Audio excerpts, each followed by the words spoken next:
La course, c'était un peu toute ma vie. Il y a une adrénaline autour de ça qui est importante pour moi.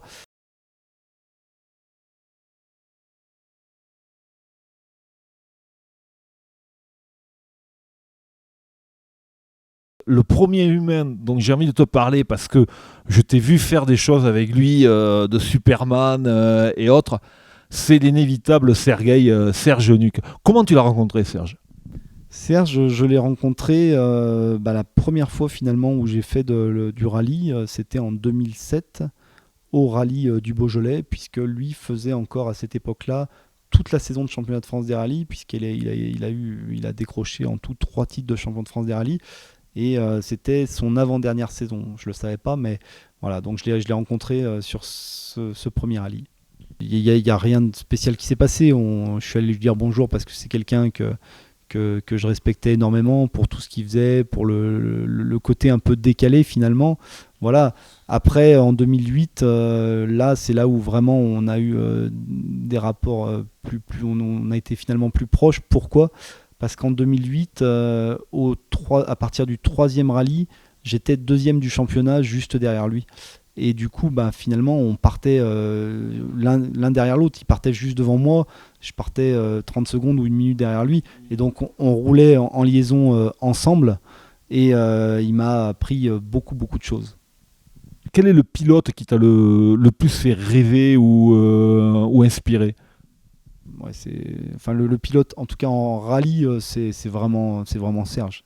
C'est vraiment Serge parce que c'est un pilote qui est complet, qui est un pilote qui touche à tout, qui est un pilote en plus qui est décalé, qui est marrant, qui se prend pas du tout au sérieux, qui est très très loin de ça d'ailleurs, mais qui arrive à faire des résultats impressionnants.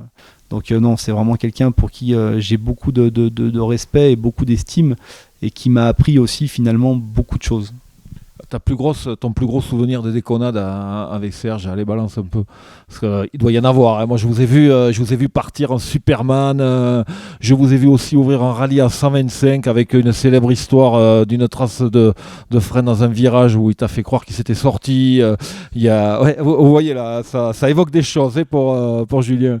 Ouais, j'ai peur de louper la plus belle. Je préfère réfléchir à ça, que tu me laisses un petit peu de temps et que je puisse y réfléchir pour t'en reparler. Le fait d'avoir un enfant, est-ce que ça a changé ton pilotage, ta manière de voir les choses? Effectivement, j'ai un enfant qui a 5 ans et demi. Et le premier. Il est né en 2014. Et en fait, quand il est né, une semaine ou deux, une semaine après ou deux, je partais sur mon premier rallye de championnat de France, qui était le rallye des Garrigues, et de mémoire que j'ai gagné au guidon de la nouvelle Yamaha MT-09 qui venait de sortir. Donc a priori, ça n'a pas trop changé mes performances, donc c'était plutôt une bonne nouvelle déjà. Et cette même année, alors qu'il n'avait que 4-5 mois, non 6 mois, j'ai fait mon premier Manx Grand Prix sur l'île de Man. La course, c'était un peu toute ma vie. Il y a une adrénaline autour de ça qui est importante pour moi. Et voilà, maintenant, depuis, il s'est passé quelques trucs, mais qui font des fois un peu plus réfléchir, mais voilà. Raconte-nous cette rencontre sur un parking avec notre MacGyver chez Technoglobe. Et Gilles, il a toujours été là, il a toujours été auprès de moi, il m'a aidé depuis le début. C'est aussi quelqu'un à qui je dois beaucoup.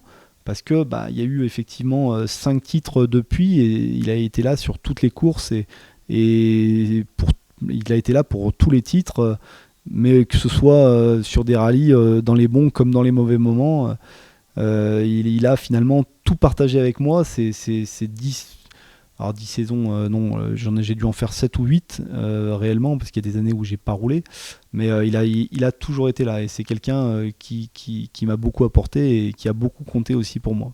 Gilles, il prépare tout le faisceau de feu additionnel déjà, et ça, c'est quelque chose qu'il faut savoir faire correctement, parce que si on a les feux qui pètent sur la ligne de départ, ça peut vite mal se passer. Et voilà, les victoires, c'est aussi les victoires, et notamment les victoires de nuit, dans les spéciales de nuit, là où je me suis toujours plutôt bien débrouillé. C'est parce qu'il a toujours fait du très bon boulot, et puis parce que j'avais des feux et notamment des feux Technoglobe qui fonctionnaient très bien. Donc voilà. Vu de l'extérieur, il me semble qu'il y a deux moments. Il y a l'avant-course et la course et l'après-course, surtout pour Julien Tenotti, où là il rentre dans une hospitality qui prend une autre dimension. Raconte-nous ça. Bah, effectivement, il y a tout ça, ça s'est monté un peu au fil des années. Son nom de scène qui nous faisait tout ça, c'était à l'époque où je roulais, où je faisais du rallye. J'ai arrêté il n'y a pas longtemps, j'ai arrêté l'année dernière, mais c'est ZZ qui faisait tout ça. Et effectivement, elle aussi, elle a toujours été là. Donc au début, on était 2, 3, peut-être 4. Et puis au fil des années, il y a eu de plus en plus de monde et on est monté, je crois, jusqu'à une vingtaine, voire même plus des fois sur certains rallyes, sur cette hospitality. Donc ça, c'était plutôt cool. Et effectivement, c'est des amis avec qui tu rigoles, avec qui tu échanges, avec qui tu passes des bons moments et dont il y a de très très bons souvenirs. Et le fait qu'il y ait des pilotes qui viennent là pour vraiment s'amuser et d'autres qui viennent là pour le résultat et d'autres qui viennent là pour s'amuser le résultat, hein, comme tu l'as dit, je pense à Nicolas Poté, à Crazy, qui est quand même pas le plus triste des pilotes qu'on connaisse et qui fait partie de cette hospitalité avec ZZ. Comment ça se passe? Est-ce que tu arrives à concilier les deux ou est-ce que parfois ça peut te polluer entre guillemets ta performance? Parce que ça doit être dur ça à gérer. Non, pas du tout, justement. Ça permet des fois, dans à certains moments où tu peux avoir un petit peu de pression du résultat, parce que ça peut être la finale du championnat, que tu peux finalement jouer un titre. Ça permet d'extérioriser un peu et de se marrer et de penser à autre chose. Donc ça, non, d'être avec des gens comme ça, des gens qui se marrent, qui font des choses un peu décalées, c'est une bonne chose.